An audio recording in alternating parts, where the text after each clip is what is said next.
Live your life, boy. Ladies and gentlemen, welcome to the Conspiracy Farm, where we don't start the conspiracies, we just add the water. And now, your host of the most state-of-the-art, most informed podcast on the interweb, I present to you Pat Miletich and Jeffrey Wilson. Ladies and gentlemen, are you ready for war? Yeah, rear naked choke a Cocker Spaniel, bro. You know what I'm saying? Bro. Change the neighborhood up. Conspiracy Farm. Go. Check it out. I do believe we are a go, ladies and gentlemen, and welcome to the Maiden Voyage, if you will, our inaugural episode of the Conspiracy Farm, where, folks, we don't find the conspiracies, we just add a little bit of water to them. And I am oh so fortunate, ladies and gentlemen, by the way, my name is Jeffrey Wilson, and I am oh so fortunate to co-host this program with a stud, man, UFC former champion, UFC Hall of Famer, trainer of champions. The guy's done a little bit of everything. His name is Mr. Pat Miletich. What's up, Pat?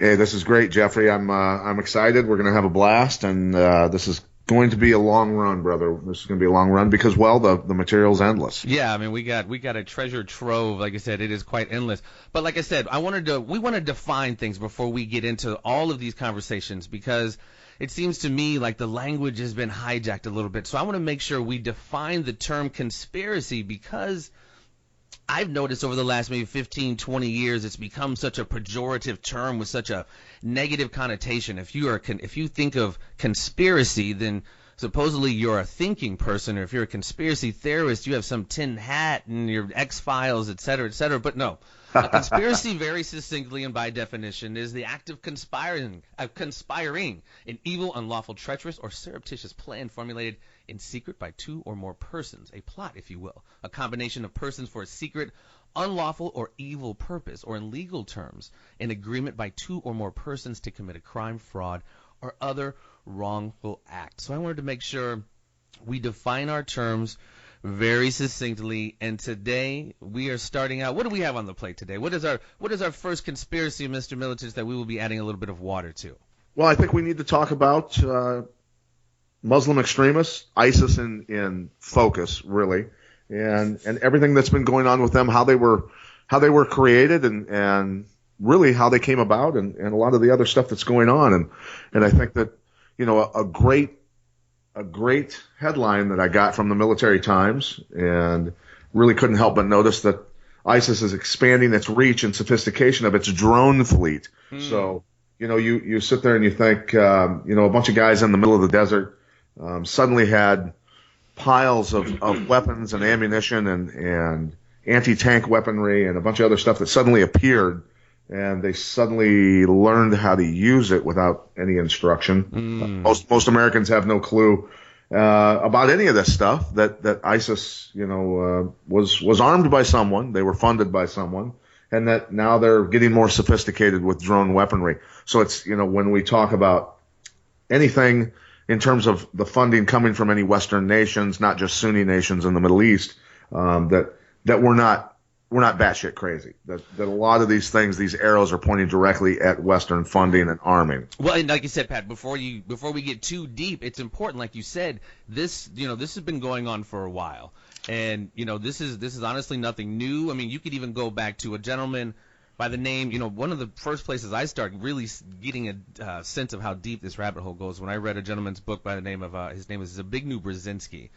He was the former national security advisor for Jimmy Carter, and he wrote a book called The Grand Chessboard. And he kind of talked about creating proxy armies. And back then, we know they did fund and arm the Mujahideen, which had part in it Osama bin Laden to fight, at that time, the Soviets. But, you know, there's been a precedent set dating back quite a while of the Western forces, Saudi Arabia, other countries, kind of secretly funding these forces that you're talking about. Be it Al-Qaeda, ISIS, and like before we went on, you said the offshoot of Al-Qaeda and ISIS. There's, you know, hundreds of different offshoot organizations. Yeah, I mean, Boko Haram and many other, Al-Nusra and a bunch of other groups, you know, the stuff going on, not just in the Middle East, North Africa, spreading into Yemen, terrorist organizations everywhere popping up, but mainly throughout the Middle East and North Africa, specifically being funded by some money from Western powers and being funneled through, you know, and I think probably prefacing when we start talking about NATO's involvement in any of this stuff, you can talk about their past after the post Cold War stuff that went on in Europe, Jeffrey, and add to anything that I'm going to say, and I'll add to what you're going to say. But you're well versed in what was that? Gladio. There you go. Yeah, Gladio was pretty much the stay behind kind of operation, which kind of was like proxy army again, if you will, to kind of start stuff in Europe. You're very familiar with it too, Pat. Yeah. Go ahead and keep rolling. I like how you're sounding. Okay, so I'll add to it. I'll throw things in. Well, I mean, it's oftentimes these things are utilized to kind of destabilize certain areas, and that's essentially what Gladio was against the communists back in the day. It's a problem, reaction, solution kind of situation. Like they create the problem, there is the reaction, and then they go into solve the problem that they created. And that's essentially kind of what Gladio was post World War II. And nowadays, excuse me, what we have, and I hope to get her on one day, Pat, and I've spoken to you about her. It's a former FBI whistleblower, and I don't want to say her name, but her study and research on this is so deep and so comprehensive. It's called Gladio B, essentially. It's this new phase, if you will, of a proxy war destabilizing certain areas. So like later on down the line, like we're not even close to, we're still in the reaction, we're still in the problem phase. We haven't even, when we're still reacting, we haven't even gotten to the solution part of it yet. Because as you have an article in the Military Times there about Coker saying this is going to be like a 10-year, 20-year drawn-out war against ISIS. That's what this new phase is. Gladio B, we're seeing it in Brussels, we're seeing it in North Africa, we're seeing it everywhere. And decades. Coker said decades. So I think that's even more than two in my mind, right? No, absolutely. I mean, if you hear people talk about, you kind of need that boogeyman, and that each kind of generation we have a different boogeyman. But back in the day, pardon my language, it was the Japs and the Krauts, and now it's the Hajis, and granted, we can have our disagreements with certain aspects of the culture, whatever, but we got to look at this in a larger picture. This is a chess game. This isn't checkers. And like I said, if you read books like not to say I know everything, but read books like The Grand Chessboard or Carol Quigley's Tragedy and Hope. I mean, these things are pretty laid out succinctly in how they think, the chess players think, the setters of the chess table, or chessboard think, if you will. Yeah, and a continued setting of the board for when we get into the ISIS conversation here in a little bit in terms of NATO and its involvement. But I was always a guy who had to have things spelled out clearly for me in books, as you mentioned, and by people who had really done their homework. And when the Cold War was over, the use of force by communist Russia was not there.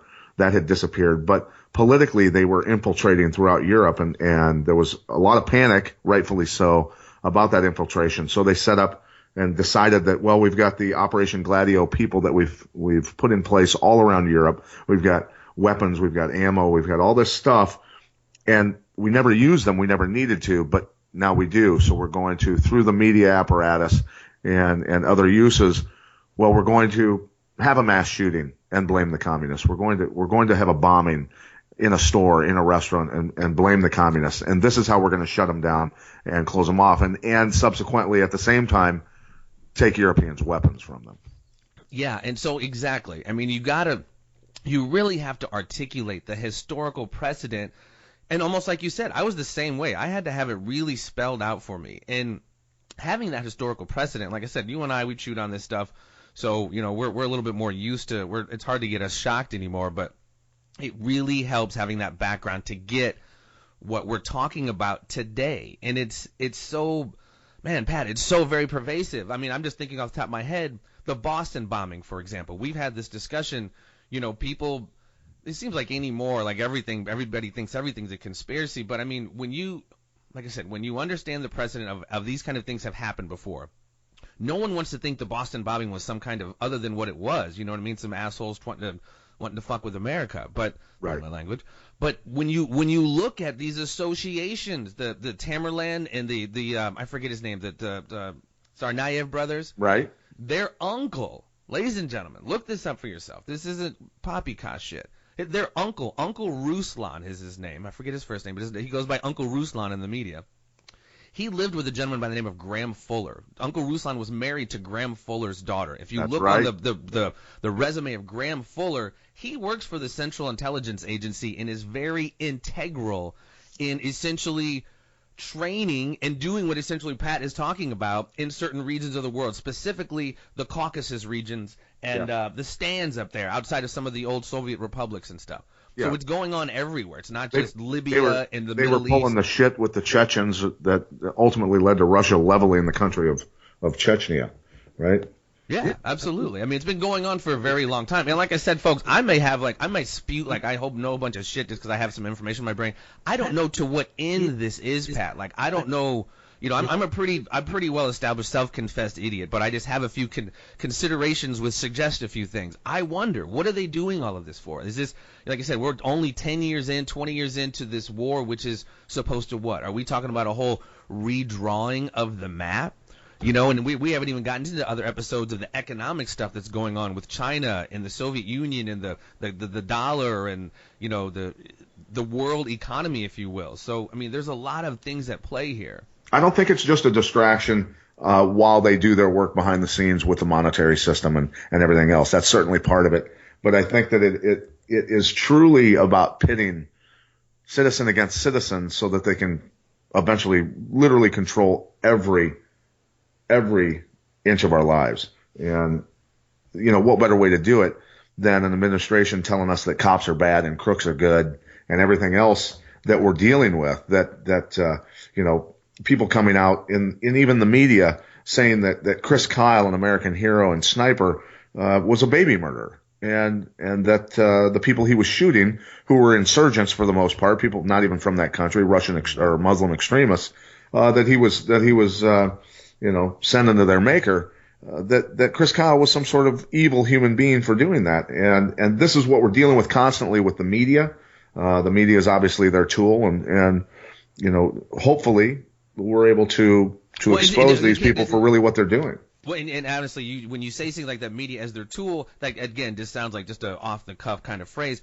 No, ladies and gentlemen, you can look up things like Operation Mockingbird, which is essentially, you know, whatever apparatus, call it the Central Intelligence Agencies, basically locking down the media. I mean, it essentially not owns for lack of a better term, but controls the narrative of pretty much all the media outlets. I mean, look at it. Like, all these different media outlets now are owned by just a few handful of companies.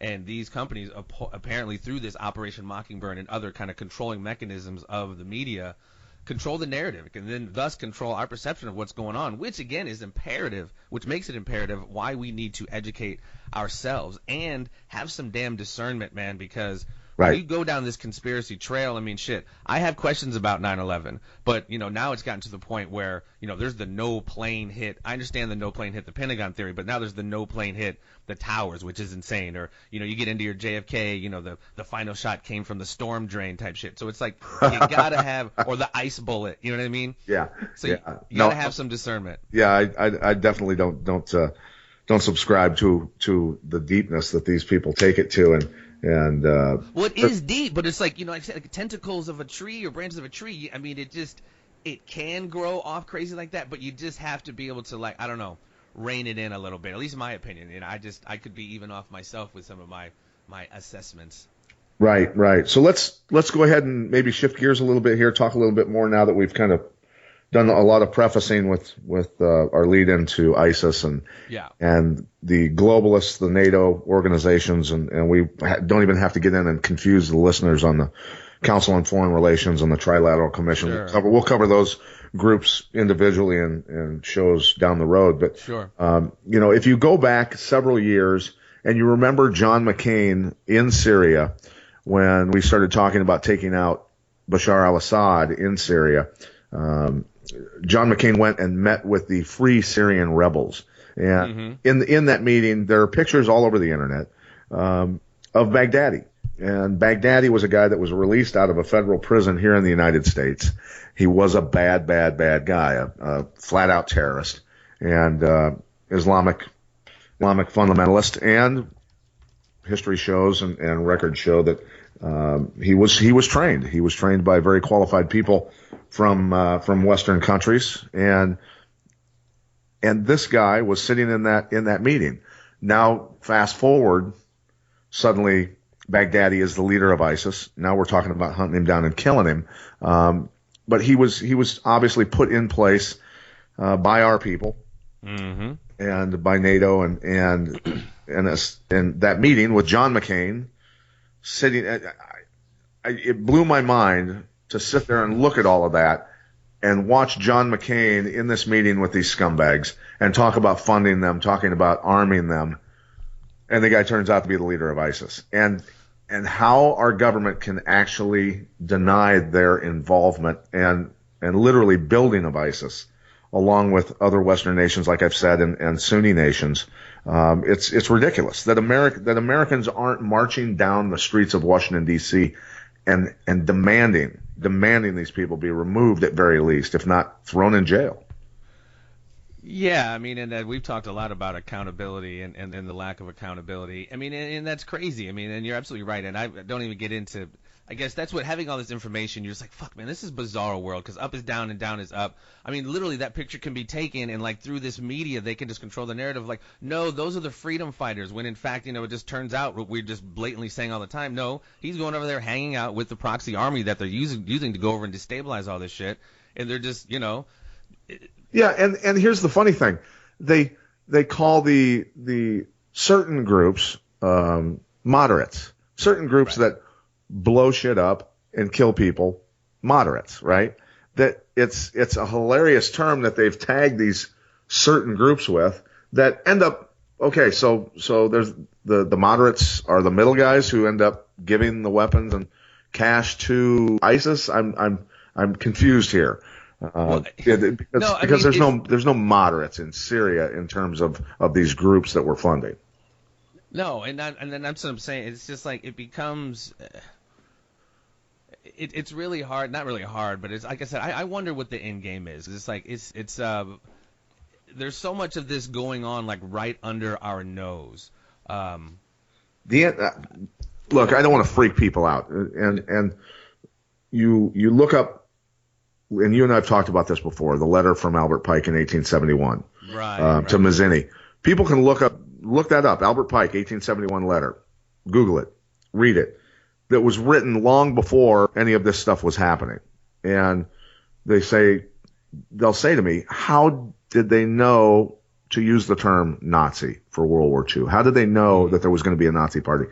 How did they know this? Well, not to go too deep into it, but Albert Pike was the guy that helped get the funding for the Confederacy for the Civil War, right? And that funding came from the global bankers. And, so he was a very intelligent guy. I think his IQ was even that above that of Einstein. He was an absolute genius and a Confederate general and a Confederate Morals and Dogma. He wrote Morals and Dogma. Yeah, that's a tricky book, dude. There's a lot of Masons that say don't even waste your time reading that. You want to get your brain cooked? Yeah. That's the book that'll do it, right? I jumped into it a little bit. It's deep. It's definitely deep. Morals and Dogma. If you can find it, man, it's definitely one that's hard to find.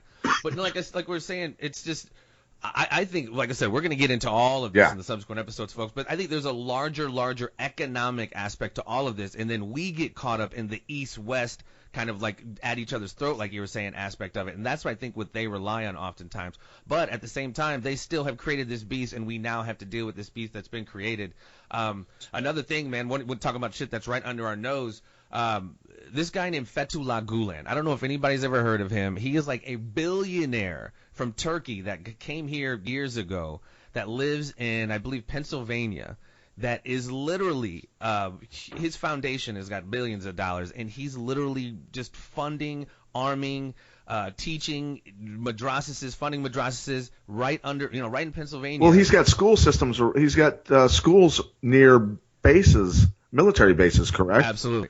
Yeah, absolutely. There's a CBS News article: U.S. charter schools tied to powerful Turkish imams. Yeah, charter schools.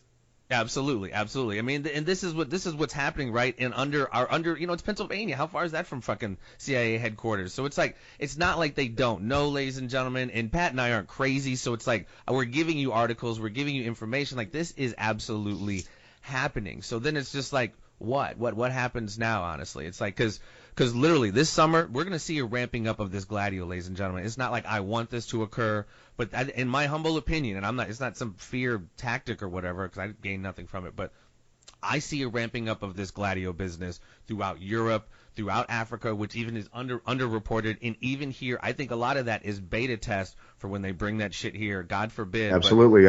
And this is totally, Gaddafi even said before he was killed, he said, if you take me out as the leader of my nation, you will have a massive influx. If you take me out as the leader of Libya and things spread, you will have a massive influx of millions of Muslims into Europe and elsewhere. And people need to look into the real reasons why Gaddafi was killed. He was about to create a whole other currency for Africa based off of, his currency backed off gold, if I believe is correct. Absolutely. Absolutely. Yeah, the dinar. The dinar is what he wanted for his oil. And suddenly, even though after he blew up Pan Am 103 over Lockerbie, Scotland, and did a bunch of other nasty shit, he was left in power because he was towing the line. Basically, they had meetings with him and said, "Listen, dude, this is what's going on. The central bank needs to control your monetary system." And I think he was starting to toe the line. He was starting to go along with things. And as soon as he stepped out of line and said, "Yeah, you know what? I want gold for my oil," you're done, dude. You're done. Well, yeah. I mean, look at what happened to Mubarak. I mean, he was pretty much an establishment guy over there for decades until things just. The board shifted, and he was no longer in their favor. Right. So going back to though, when we talk about that, the point I was getting to with the flood of millions of Muslims into Europe, which is happening, and frankly, the people in Europe are they're scared to death. They're flat out scared to death. The citizens who are marching against this are considered right-wing extremists by the media, by our media, by their media, that they're the bad people. When hordes of these Muslim men who obviously were raised in a much different place in the world, much different set of morals, are terrorizing communities. People are afraid to go out of their houses. This is so much different and so much more dangerous. And you could see that anywhere. Again, Pat, I'm not sorry to interrupt you, but ladies and gentlemen, you could see that anywhere. There was a 60-minute crew at somewhere in Scandinavia, Norway or Sweden, or something like that. They were attacked. So, I mean, this is going on everywhere. Right. So, but this is much different than, a good friend of mine, and I can't even say his name. He was former special forces operator and CIA guy, and he owns a tech company that owns a good portion of the cell phone company across North Africa, those companies, and so that we can track people and things like that. He's got technology on borders that picks up cell phones instantly. That you would be amazed at the amount of people who don't even own shoes that come into our country and other countries on borders where they have technology where they'll suck the information out of your cell phone. They know exactly who's in these countries as soon as they cross.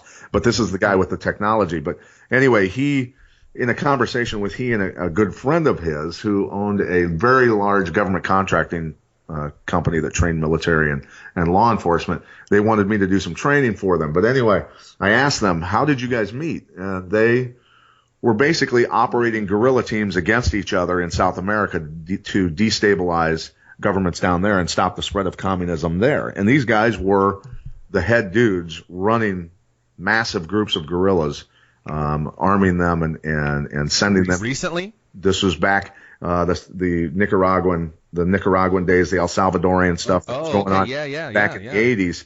And, I know firsthand because I was between I believe it was my sophomore and junior year of high school when I worked in Dallas, Texas for my brother Bill's cable contracting company, putting in the big trunk cable with trenching machines and all that sort of stuff, running a pick on sandstone in 105-degree heat, getting in shape for football coming up. But my brother had hired a ton of El Salvadorians who had flooded out of that country up to the United States because of the wars down there. But that was a much, you're sending people who are, Catholics, God-fearing people, people who, they assimilate into society.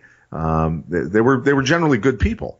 And this is a much different situation now with everything that's going on with police and driving these people out because, hey, when you make announcements and saying we're going to accept here in the United States 500,000, 750,000, 1 million people from Syria, and throughout Europe, the millions, Merkel's brought in so many people into Germany, the Germans are going to hang her from a tree eventually. But when you're ISIS and these other extremist groups, I'm going to sprinkle my boys into that crowd and send them into Europe. You're damn right I'm going to. And it's already really shown by the attacks that have gone in France and in Brussels.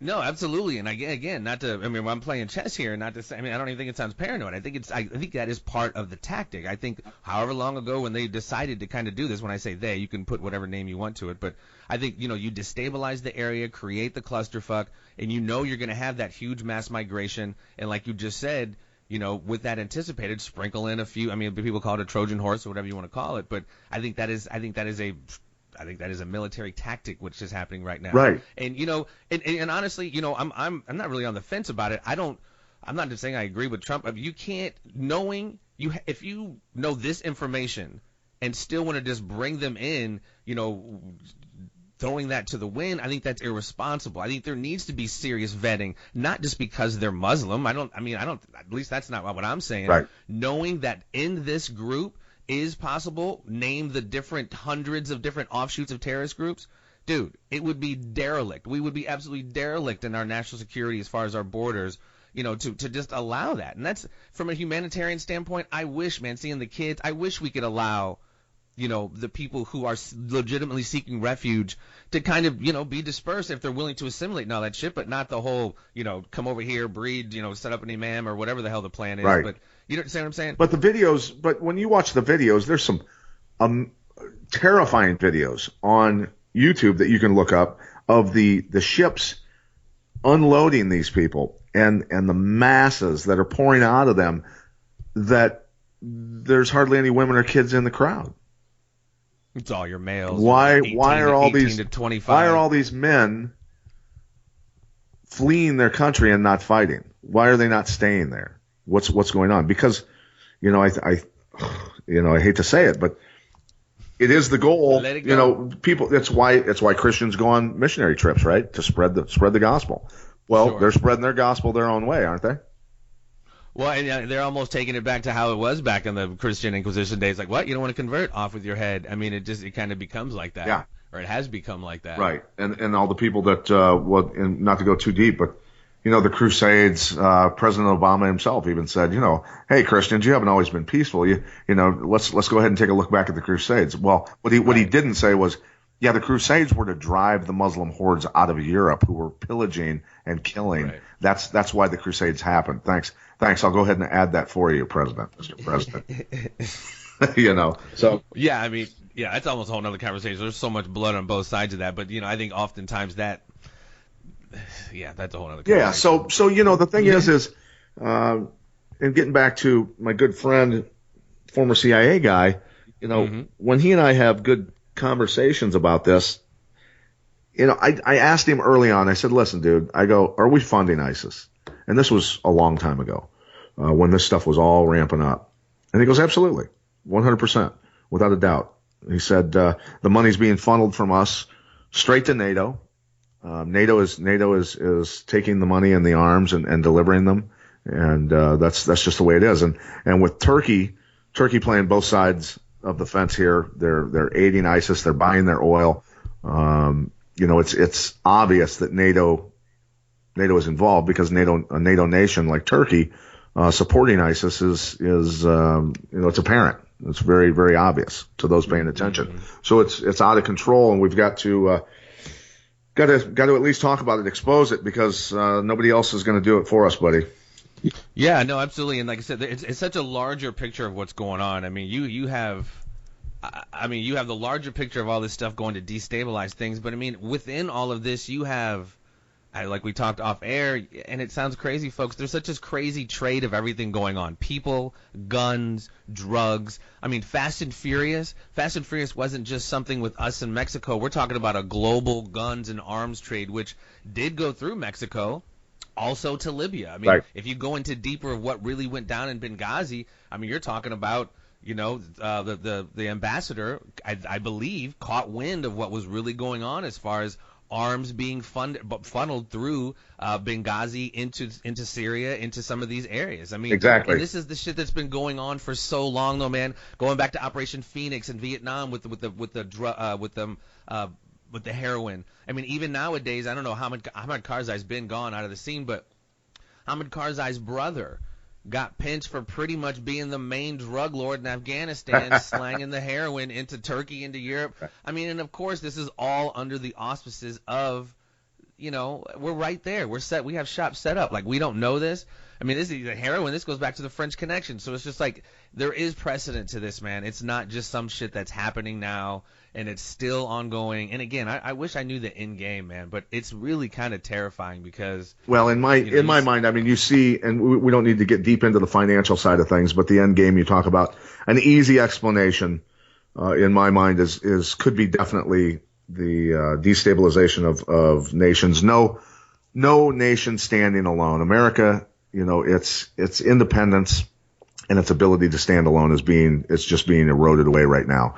And I think that is something that, the globalists do not see borders. They see the globe, they see money, they see selling products to everyone, controlling everything.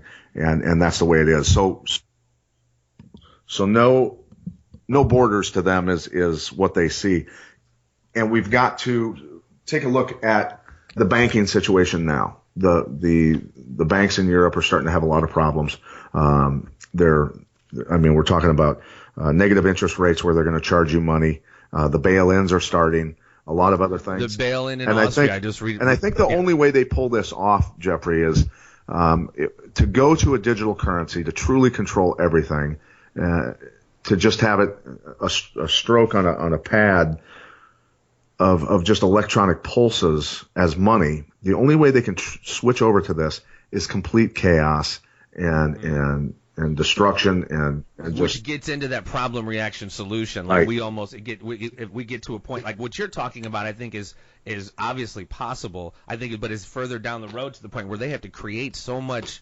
Like you said, terror and dependency, if you will. We will beg for it. Whatever they're going to ask for, the FEMA camp or whatever the fuck it is, we're going to beg for it. Like because the things I think they're going to create get so bad from civil war, racial shit, economic stuff's going to create its own little social unrest, political stuff. I mean, look at the shit that's going on at Sanders rallies and Trump rallies. Like this is a brewing keg right now. And the religious stuff, obviously they're doing a serious east-west. I mean, they're firing on all cylinders as far as recipes for, I guess I don't want to call it civil war, but recipes for serious unrest. And it's not, I mean, I don't know. I know there's still light in the world. I know there's still good stuff going on in the world. But from what I'm seeing,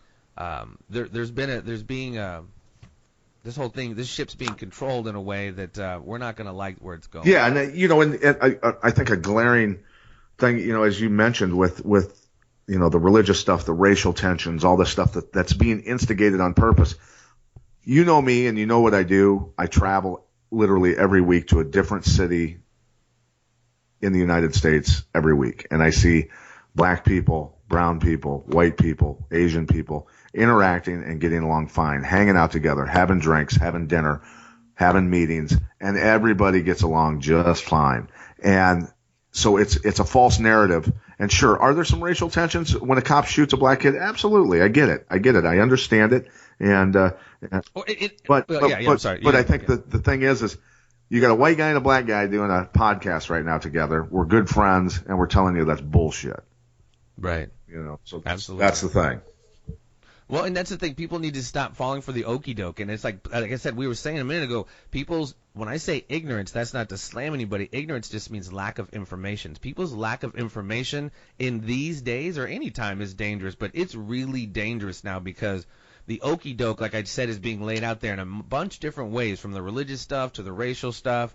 I mean, people really, really need to be careful and really kind of, again, I'm a self-confessed idiot, but you need to educate yourself a little bit to, do not pay attention to the man behind the curtain. Right. There's a fix-in, ladies and gentlemen, and we got to get a little bit more hip to it. Otherwise, like I said, we're going to get into it maybe in another episode, but the presidential stuff, I'm not a Trump guy, I'm not a Sanders guy, I'm not a Hillary guy, but it's like they're stealing shit. You know what I mean? They're just like stealing shit from Trump. They're stealing shit from Bernie. Absolutely. You know, 'cause they're both not necessarily establishment folk. It's just what's happening. Yeah.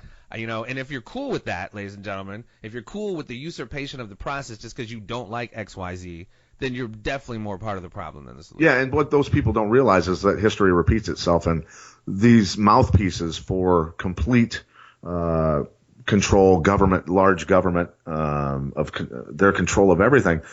Well, look, when that actually happens, your neck might be the first one on the chopping block because you're no longer useful to them. They don't need you anymore, and that happened. It's happened in Nazi Germany and Russia, and Pol Pot did the same thing. It's history repeats itself over and over again. And that's the other strange thing that's dangerous. People set up a kind of a certain lull, or they just don't think a normalcy bias, if you will, or whatever. Like that could never happen here. That could, pre World War II and Hitler coming in and doing his thing, like Germany was the spot. Like it was one of the most cosmopolitan places in Europe. If you would have told them a year or two before shit went crazy, like, hey, here's how crazy shit's gonna get, they would have said the same stuff people say to us now, just because everything was so not in that way. But I mean, you saw how bad it got.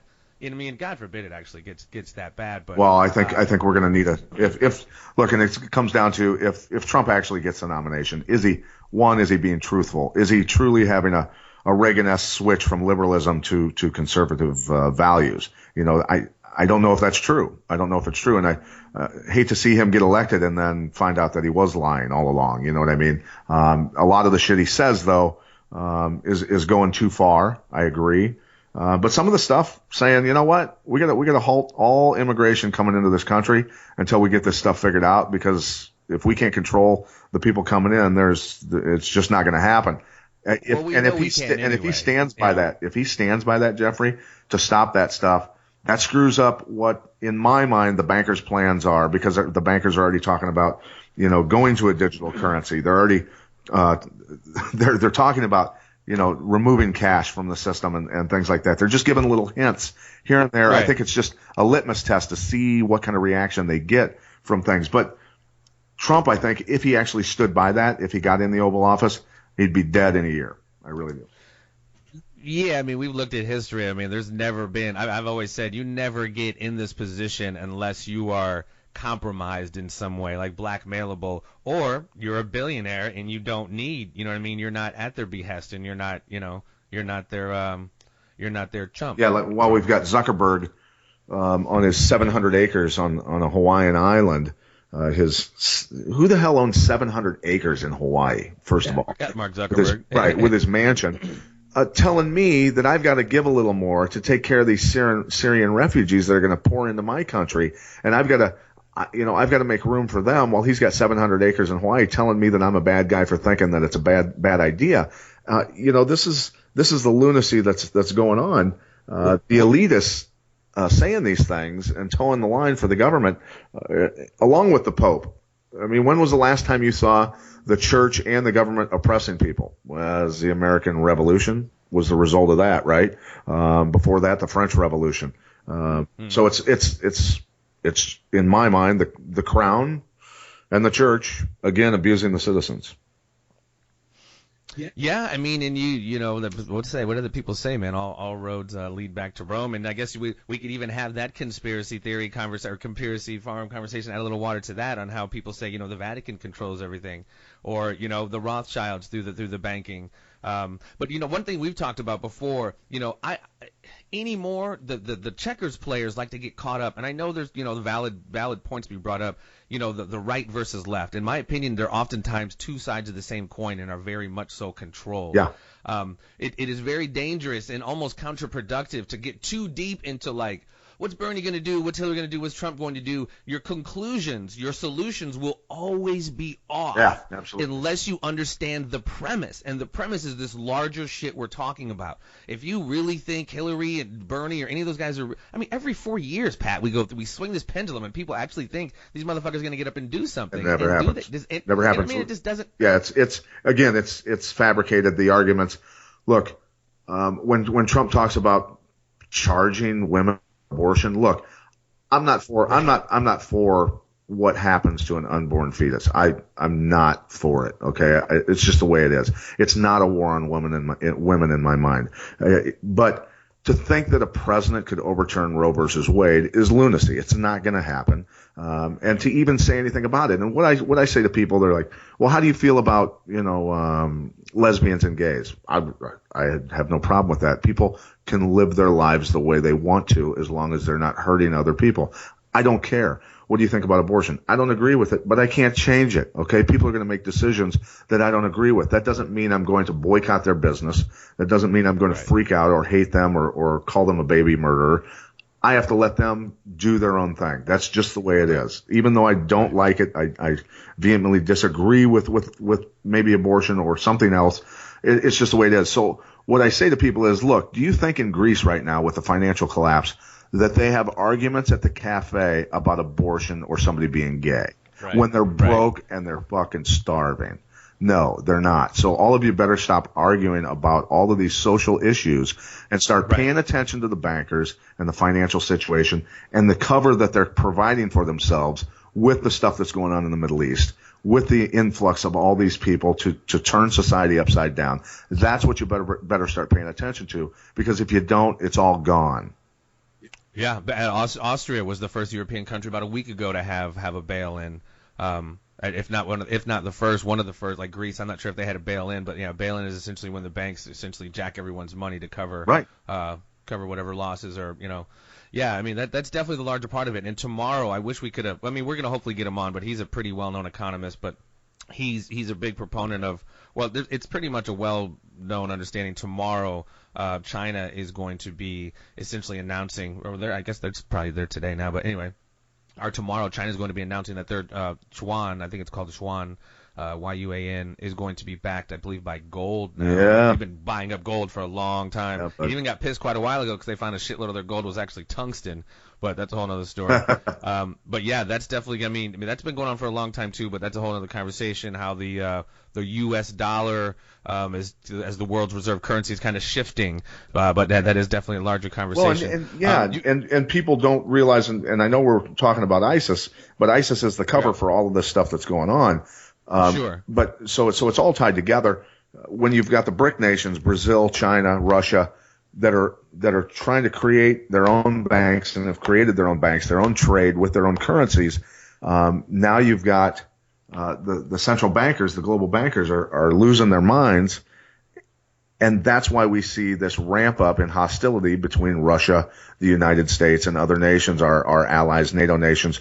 Will Russia, if Turkey shoots down another one of Russia's fighter jets, does Russia hammer the shit out of Turkey, and then suddenly, we're in World War III because we've got to pay attention to Article 5 from NATO that says we have to protect another NATO nation that gets attacked. Is that what ultimately sets this thing off? I don't know, but well, and see, and per kind of what you said, the BRICS, these new, like, it's all shifting, guys. Like, it's so much like not the U.S. dollar anymore. Like you said, the BRIC. That's Brazil, Russia, I believe Indonesia or India and China. And then you have places like the Asian Infrastructure Investment Bank. These are all different organizations and financial institutions in Asia essentially getting ready for this big shift. And I think it's going to be interesting, man. I don't know. I hope to God it doesn't, like I said, it doesn't, I don't think it's going to get super. I don't know. Like I said, I don't want a worst case scenario, but things are definitely changing. Definitely changing. And if the American dollar is no longer the global note, how expensive is your gas tomorrow, buddy? Right. Well, and a few years ago, and I had the article up a bit ago, it's been a couple years, China and Russia have already started trading their oil in Chinese dollars or Chinese yuan. So this has been moving in a direction. I mean, that's huge in and of itself. The world trades their oil in U.S. petrodollars. For Russia and China to have stopped doing that a couple of years ago, like, this bubble is building, folks. It's almost like your teenage college student or whatever, like, owes a shitload of money and keeps getting credit cards. This is essentially like a microcosm of what we're talking about. And it's not even to mention where we're talking about the derivatives, the collateralized debt obligations, all the different things that are just creating this bubble even further. Right, and by doing this, I mean, it's almost like icing on the cake if we've got terrorist attacks going on here in the United States. That's just icing on the cake to the destruction of the nation financially, being killed really, in my mind, without a shot being fired by China and Russia starting to do this. And you know that Brazil's doing the same thing. They've got plenty of oil down there, and we've tried to keep them on board by sending them billions of dollars to help develop their oil industry and our technical knowledge on how to do this stuff. We've sent a lot of people down there doing that. It's definitely getting very interesting in terms of those three nations really working together to turn us upside down. And that transition of Brazil's, you know, their economy getting turned upside down. I mean, have you seen the pictures of people marching through the streets in Rio de Janeiro and Sao Paulo? I mean, hundreds of thousands of people, not just thousands. Well, I mean, look at what's happening in Brazil. I mean, not Brazil, but Venezuela. It doesn't, Venezuela is essentially collapsed. Right. It doesn't take the bankers that much to turn your economy upside down. I mean, they did it in the Depression here by changing one of the ways they did it. One of the parts of it, the legs, was changing the interest rate on gold in England so that people would send their gold there, right, and store it. They had a different interest rate on precious metals there, and that certainly helped bring down our economy. Yeah, see, we're spiraling off into like the big economic discussion, which is very interesting. You said something because, like you said, they're essentially doing this without firing a shot. And I strongly suggest people go online and find. It's about a 45-minute document that it's read to you. It's kind of audiobookish. It's called "Silent Weapons for Silent Wars." It is definitely worth watching and listening to because there's such a huge economic component to this, and you'll hear me utilize this metaphor a lot. It really kind of lets you know how it's the Matrix. We're just kind of like batteries just fueling this kind of machine through our consumerism, essentially. You know, we're whatever. It's definitely worth checking out. Silent Weapons for Silent Wars. Yeah. But we're going to bring this back. We're going to full circle it, Pat. We started out kind of letting everybody know, and this is the article here from Military Times. ISIS is expanding the reach and sophistication of its drone fleet. Not just speaking about just the drone fleet. Let's just close and speak about this growth, this metastasization. Is that a word? It's metastasized from these small ragtag bands, maybe dating back to our Brzezinski days of Mujahideen, etc., to you're talking about full-on Fethullah Gulen funding, along with a bunch of other people, funding madrasas and schools and radicalizing for the last 25 years. And we've now gotten to a point where it's huge. And this threat of a caliphate, if you will, is actually a reality. No, it's What are your final thoughts, my friend, on this growth? What can we do? Well, I would say that we have to obviously protect ourselves, figure it out. We've got to, not be afraid to talk about these things. Talk about it with your friends. Ask them what they know. Help inform them. Read a lot. Learn about it. Protect yourself that way by educating your neighbors and bringing people on board so that the American people eventually just say, you know what, enough's enough. And as crazy as I think Glenn Beck is at times, you and I have talked about this. Glenn Beck years ago said that the caliphate was going to happen. He called it out with maps. He diagrammed how it was going to go down, everything. He lost his job at Fox because of all this stuff. And he ended up starting his own network, The Blaze, and he's doing quite well. While Oprah was losing millions on hers, he was making millions with his because he does tell the truth about this sort of stuff anyway. But it was coming. It was coming, and we were warned, and nobody listened. And America continues to not listen and be politically correct. Don't be politically correct. Don't let people run off to safe spaces and not give a shit if somebody feels microaggressed, because people need to learn the truth. It really comes down to that, Jeffrey. Let me ask you, because a lot of people, like I said, this has been going on for, like I said, decades, and this is whatever. What do you think? Some people think, this is all on Obama. Obama is the Islamic infiltrator that is putting this into action to make that happen. That, to me, is a checkers move. It's focusing too much on one president. When president's got some juice, but they're really just the Michelin man for the Michelin company. They're kind of just the figurehead, if you will. Right. But some people get caught into that narrative that it's all. I remember when I was working at the gym before Obama even got elected. Two ladies were talking to, like, if he gets elected, he's gonna force us all to be Muslim. It was hilarious. Well, the thing is, but what do you think about that? Well, Reagan was doing it in Afghanistan. I think for a much different reason, to stop the Russians from gaining access to a lot of the minerals, and Afghanistan is mineral rich and a lot of good stuff over there, obviously, that a lot of as well as Africa. Right. So, that was to stop the spread of that. Now I see it as it's financial, yes, but it's a globalist financial move, all of it, the way they've tied all this stuff together. And that's just the way I see it. I see it as clear as day that it is the cover to switch over to digital currency. As far as Obama being the guy is he the guy that puts the final nail in the coffin for these people? He might be that guy. But I think that through all the years, yes, Clinton has done a lot of damage. Bush did a lot of damage with the wars. It all ties together, and it leads to some really, really bad stuff. And where it ends, we're not sure, but we're certainly going to stay abreast of it and keep people abreast and informed, because once you open this Pandora's box, Jeffrey, as you know, sleep patterns become different a little bit. Well, and to understand, like you said, a little bit more of the sophistication and the architecture of it, go into, like I said, Carol Quigley's book, Tragedy and Hope, Zygmunt Brzezinski's book, Grand Chessboard. Some of they've laid this out. You get into understand the Project for a New American Century, or the Council of 300, or the Trilateral Commission or Council on Foreign Relations.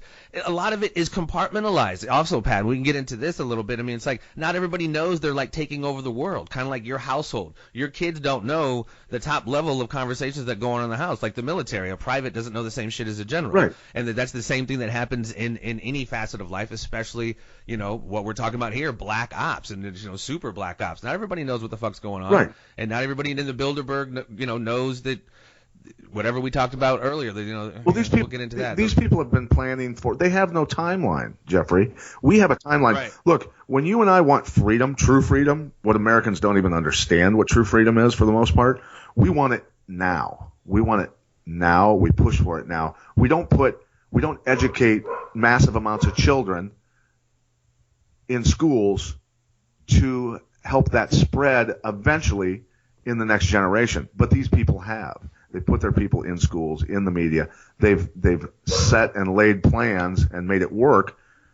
And that's what we're seeing happen now. Everything is blossoming for them. So they've made these plans for many, many decades. Right. I think, even before the Federal Reserve Act, when we had two central banks before that, they were attempting to do that here in this country. Well, I mean, this goes back to the three wars. Your letter found exactly. Yes. And the Creature from Jekyll Island. You read that from Griffin. Again, the Creature from Jekyll Island. People can read that and understand truly what we're dealing with financially, and why what the motivation would be for a creation of ISIS and all these other terrorist organizations spreading throughout the world. It'll come a little clearer to you when you've read these books we're talking about. So it boggles the mind that people have just sat back and I understand it, Jeffrey. I'm a guy that for a living, I was a professional athlete. I had time to research stuff. I travel a lot. I have downtime in my hotel room, on the plane. I read books, I read articles, and I research and I study things.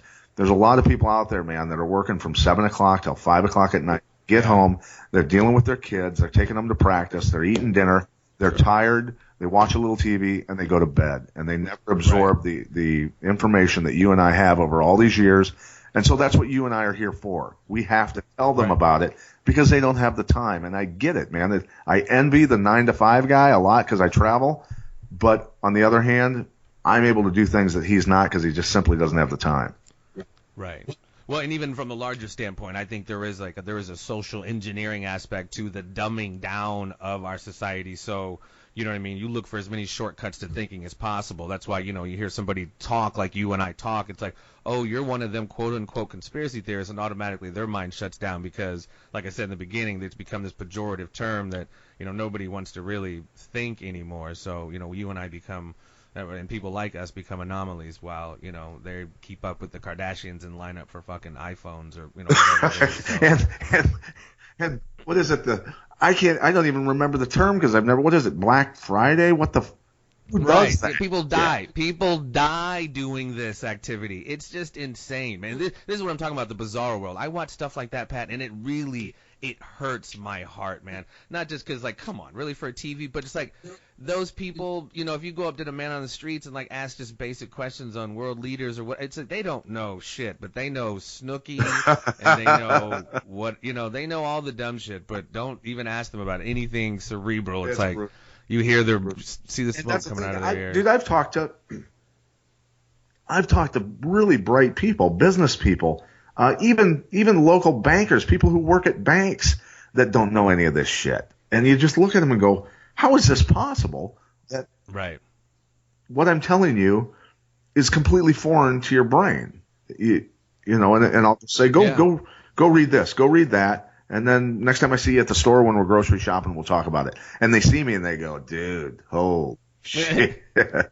Well, see, and that's what I hope this does. I think we've laid out a few sources for this stuff, and I mean, I know a lot of people, if they're tuned in, obviously they're probably a little, you know, acclimated to conspiracy. But if not, you know, this definitely takes you down the rabbit hole more. So it definitely gives you so much more of a crystal clear, comprehensive. Not again that you and I know everything about it, but it lets you filter these events nowadays through a different lens. You know, you just see it through a different lens, and you understand it's not all what it seems. And like I said, it's just easier to kind of see through the bullshit a little bit more.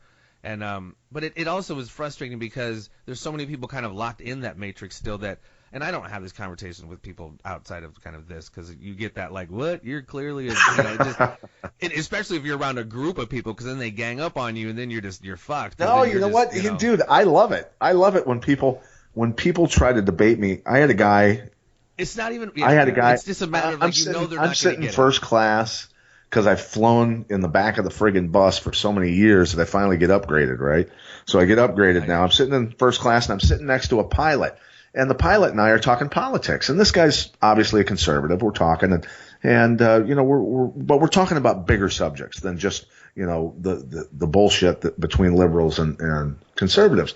The guy sitting behind him just obviously. He just takes the very far left stance to the point where he supports the globalists. And I said, are you an American citizen? He said, yeah, I am. And I said, then what would motivate you to support the control of our monetary system, say, for instance, by people who aren't even American citizens? He goes, well, that's just the global economy. That's the way things are going to work. And it got so bad that I started hammering him on different facts that he got so frustrated that then he finally looked at me and he said, what are you going to do now? Beat me up? And I said, why would I beat you up when I just destroyed you in debate? I don't need to beat you up. You're clueless and you have no idea what you're talking about. And it got to the point, it got so bad, he was so upset. This is a grown man, all right, and he's dressed to the T, very expensive outfit. Guy obviously has got plenty of money. He starts crying when we're getting off the plane, and the whole first class section, including the United pilot that was riding in first class, started laughing at the guy to the point where they go, oh, dear God, you know, and he was microaggressed. He was, and he started bawling because I buried him so badly in the debate that it hurt his feelings, and he couldn't handle it. These people will not see the truth no matter what. Until the FEMA camps start, they won't get it. They won't get it. Well, what do they call that? That's cognitive dissonance. When you've set your mind up so you've locked yourself on such a narrative, when someone brings in other information, it literally like shuts you down. You don't even know how to process. I would liken it. I would almost liken it to this. Early days of the UFC. You'd have a wrestler, you'd have a boxer, you'd have a kickboxer, you'd have a karate guy, and they were too stubborn to learn any other style of fighting because they took it personal. It was so deeply in the fiber of who they were that they couldn't do it. And that's the way these people are. They cannot learn anything else because they've absorbed it into their soul, dude. Yeah. That's just the way it's dangerous because it's like, man, like for me, like I even posted something the other day about it. It's not about being right necessarily. I'm about exchanging ideas and getting a deeper understanding of things because I'm very Socratic, you know, about how all I know is I know nothing, and I'm always anxious to hear new shit and, you know, process new information. So yeah, it gets dangerous, man, when you get locked into. That's why, you know, I respect everybody's right to religion and all of that, but it's like when you get too deep into your religion, your politics, it definitely, you know, creates it definitely sets up some blinders, and it makes it difficult for you to have like open-minded conversations. Yeah, and I love it when somebody educates me and proves me wrong. I want that. Yeah. I want that because I want to become more well informed and see the big picture. I don't care about something. It would be like somebody kicking my ass with some certain martial arts techniques that I'd never seen before. Thank you. That hurt a lot. I want to use that. Right. Let me get my Jeet Kune Do and add it to my arsenal. Right. Well, Mr. Patrick J., we've gone kind of deep here. We're about over an hour, and I think we've covered a lot. I mean, we're not even close to done, folks, because obviously, as these things develop, we will still address this expansion of ISIS, expansion of this war on terror. We're going to get into next episode, I think, maybe some more a little more deeper economic issues if we can track down the guests we're thinking of. But if not, we will have another nice, lovely conspiracy to add a little bit of water to. Any final words, my brother? Nope, just thanks for listening in to our inaugural podcast. I'm really happy to be working with you, Jeffrey. I think this is going to be a very fun journey together, buddy. We sound so fine, don't you agree? Ladies and gentlemen, this has been the first episode of The Conspiracy Farm with Patrick Milicic and Jeffrey Wilson. Thank you so much, everybody. Stay tuned for more. Thanks again, Pat. Thank you, brother. We got more for you, folks. We got more for you. Stay tuned.